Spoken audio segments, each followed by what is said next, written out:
बिस्मिल्लाहिर्रहमानिर्रहीम। अस्सलाम वालेकुम जनाब। स्टोरीज़ मैंने दो शेयर करनी है। एक स्टोरी जो मैं पहले शेयर करने लगा हूँ इंशाअल्लाह बहुत ही बम्बास्टिक किस्म की स्टोरी है। ये मेरी एक्सक्लूसिव स्टोरी है। मैं पूरी ज़िम्मेदारी के साथ इंशाअल्लाह अर्ज़ कर रहा हूँ और मोस्ट रिलायबल सोर्स ने मुझे ये स्टोरी दी है। और ये स्टोरी ये है कि बहुत बड़ा फ्रॉड पकड़ा गया है। अकाउंट्स पकड़े गए हैं। मौलाना तारिक जमील साहब के अकाउंट में कितने अरब मौजूद हैं वो अभी ये मैं आपके साथ सारा कुछ शेयर करता हूँ। पूरा नेटवर्क पकड़ा गया है। फरा गोगी, जनाब इमरान खान, जनाब परवेज़ इलाही साहब, जनाब मुनिस इलाही साहब, जनाब मौलाना तारिक जमील साहब। बहुत ही कड़ाके निकाल देने वाली स्टोरी है जो मैंने आपके साथ शेयर करनी है इंशाअल्लाह। और दूसरा ये कराची की वो अभी डेवलपिंग स्टोरी है। रिज़ल्ट्स आ रहे हैं लेकिन इब्तदाई रिज़ल्ट से ये पता चल रहा है कि पीटीआई के लिए कोई अच्छी खबरें नहीं हैं। कप्तान के लिए कोई अच्छी खबरें नहीं हैं। कप्तान के लिए रोने धोने के दिन आ गए हैं। इस पे भी मैं बात करूंगा। लेकिन सबसे पहले मैं आपको बताऊं ना, मैं बात भाई मेरे सिंध के और बलूचिस्तान के बहन भाई, मैं इंतहाई माज़रत के साथ मेरा दिल खून के आंसू रोता है। अगर मेरे पास इतना सरमाया होता भाई, ये मुझे कोई वर्ल्ड इकनॉमिक बॉडीज़ नहीं फंड कर रही, मुझे गवर्नमेंट फंड नहीं कर रही। मेरे अपने व्यूवर्स जो है ना मेरे चैनल के, वो करते हैं और कोई यहाँ पे मटेरियल की फॉर्म में भिजवा देते हैं। कुछ मटेरियल मैं खुद ख़रीद के भेजता हूँ, कुछ हम वहाँ से ख़रीदते हैं। बड़े लिमिटेड रिसोर्सेज हैं। अगर कोई ऐसा होता, आप यकीन करें मेरा दिल करता है जैसे मैं यहाँ पर खैबर पख्तूनख्वा में काम कर रहा हूँ, इसी तरह से मैं बलूचिस्तान और सिंध में भी काम करता। मेरी दुआ है अल्लाह ताला आपकी मुश्किलात अपने हबीब के सदक़े में कम करे। और हम अगर इतना हमारे पास होता सरमाया तो हमारे पास चंद लाख आते हैं तो हम उसको ये गर्म कपड़े और बिस्तर और आटा, लोगों की भरपूर डिमांड है, रो रहे हैं लोग आटे के लिए।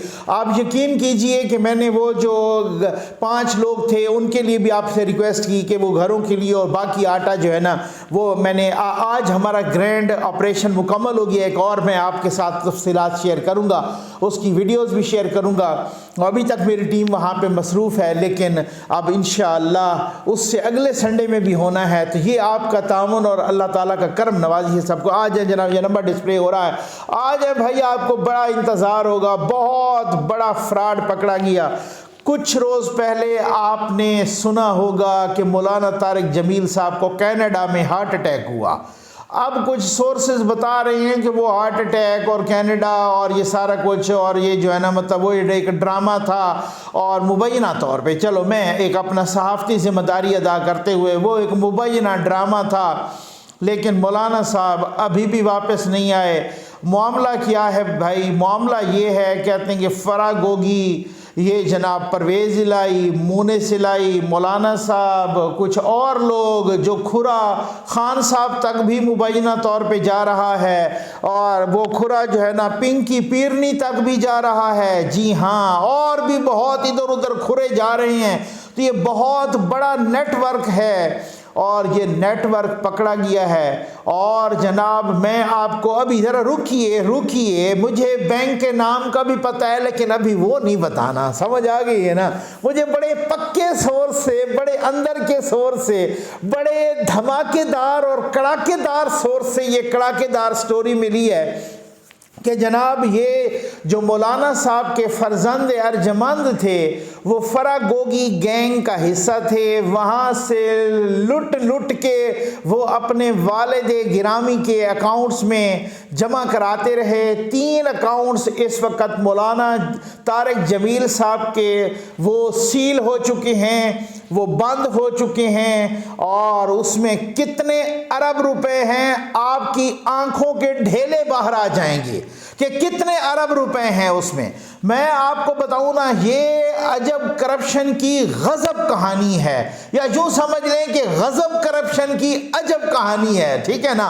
और ये ऐसी सूरत हाल, मैंने आपको कहा कि ये जो लूटा है पंजाब को, ये जो पंजाब का जो मास्टर प्लान, उसमें कोई 2.25 लाख एकड़ ज़मीन की खुर्द बुर्द हुई है मुबैना तौर पे।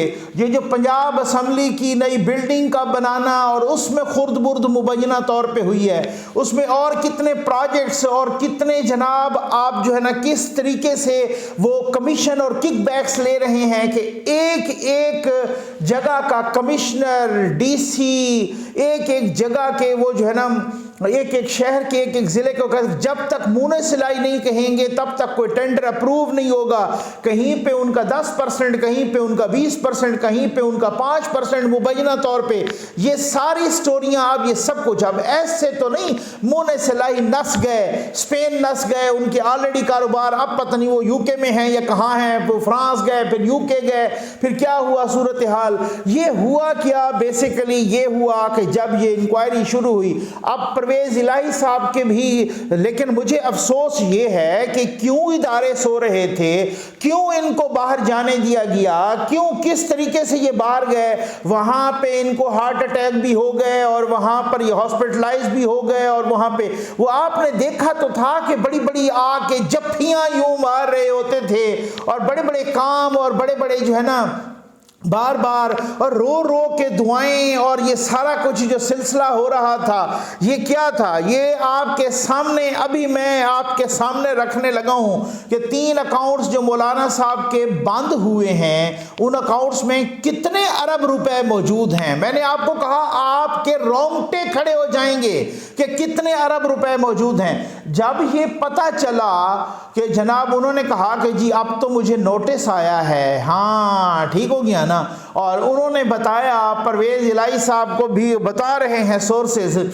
और इमरान खान साहब को भी बताया, तो परवेज इलाही साहब ने कहा कि मौलाना साहब तुसी नस जाओ, तुसी फौरी तौर पर नस जाओ, क्योंकि मूनिस भी नस गया, मूनिस भी नस रहे ने ते असी असैम्बली तोड़ रहे हैं ते असा भी सारे नसन का प्रोग्राम है, तो तुसी नस जाओ मुबैना तौर पे। मुझे सोर्सेज ने, पक्के सोर्सेज ने ये बताया है कि उनको ये एक मशवरा दिया गया मुबैना तौर पे कि तुसी नस जाओ, ठीक है जी। मौलाना साहब पहले नस गए, वहाँ पे पता नहीं क्या कोई हार्ट अटैक का मतलब होता है, लोग कह रहे हैं मुबैना तौर पर ड्रामा शरामा हुआ है, ये जाली हार्ट अटैक हुआ और ये हार्ट अटैक की कहानी, और फिर वो अभी तक भी वो वापस नहीं आए और अब कह रहे हैं कि लंबे अरसे तक अब अभी तक वो वापस नहीं आएंगे। मूनिस साहब भी वो निका डाकू भी नस गया है। अब बात ये है कि ये इनका बेटा था मौलाना साहब का मुबैना तौर पे फराह गोगी का पार्टनर, फराह गोगी ऑलरेडी नस गई है, वो भी डॉलर भर के गई है। गए जब भी ये गए हैं तो ये खसूसी त्यारे, फराह गोगी भी खसूसी त्यारे पे गई है, वो कह रही हैं कि मलिक रियाज के खसूसी त्यारे पे गई है। इसी तरीके से मूने सिलाई भी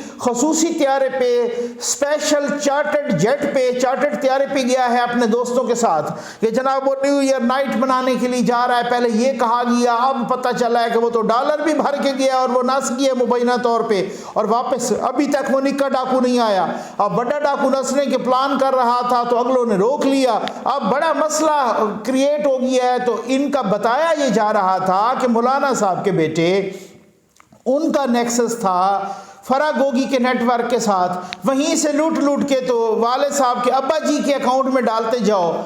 मौलाना तारिक जमील साहब के अकाउंट में बहुत ही रिलायबल सोर्सेज ने जफर नकवी जीएन न्यूज़ को ये एक्सक्लूसिव स्टोरी दी है। 49 अरब रुपए सामने आ गए, 49 अरब रुपए, 49 यानी आप अंदाजा कीजिए 49 अरब रुपए मौलाना साहब के अकाउंट में मुबैना तौर पे पकड़े गए। 3 अकाउंट्स आपको सील हो गए हैं, मौलाना साहब नस गए हैं। अब जनाब होगा क्या, मैं तो हैरान हूं कि इनको नसने क्यों दिया गया है। क्या चार्टर्ड त्यारा कोई यहाँ से कोई खला से उड़ता होता है, वो भी यहीं से उड़ता है। इनको मूना सिलाई को, निके डाकू को क्यों जाने दिया गया है, इनको क्यों जाने दिया गया है। पहले क्या कर रहे थे FIA वाले, बाकी एजेंसीज, क्यों इस तरह से हुआ है, ये क्यों इस तरह की सूरत हाल हुई है। इसका मतलब है कि आपको पता है कि नेटवर्क कितना स्ट्रांग है।